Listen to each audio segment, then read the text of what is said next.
भिसे कुटुंबियांकडून महिला आयोगाच्या अध्यक्षांना लेखी पत्र देण्यात आलेलं आहे। रुपाली चाकणकरांना दिलेलं लेखी पत्र एबीपी माझाच्या हाती आलंय।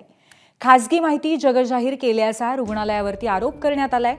रुग्णालय प्रशासनाने कुटुंबियांची बदनामी केल्याचाही भिसे कुटुंबियांनी आरोप केलाय। आपल्या प्रतिनिधी शिवानी पांढरे आणखीन माहिती देतील। शिवानी, आणखीन काय आहे या पत्रात? अध्यक्ष रुपाली चाकणकर या भिसे कुटुंबीय यांची भेट घेतली होती। त्यांच्या घरी जाऊन त्यांनी भेट घेतली आणि सगळ्यांकडनं माहिती घेतली।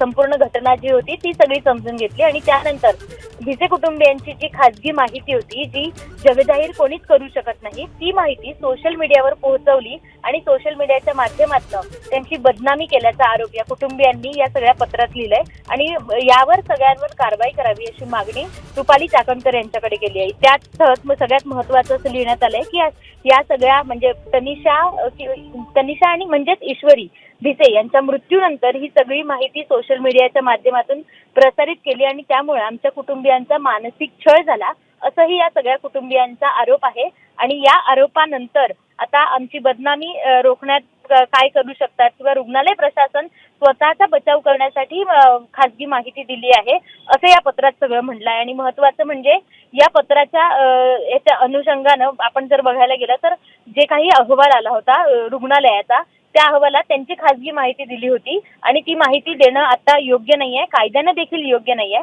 त्यामुळे यांनी आता थेट रुपाली चाकणकर यांनाच घरी आल्यावर पत्र दिलं आणि आमची बदनामी केल्याचा आरोप या पत्रातून करण्यात आलाय। पूर्वी धन्यवाद शिवानी या माहितीबद्दल। एबीपी माझा, उघडा डोळे बघा नीट।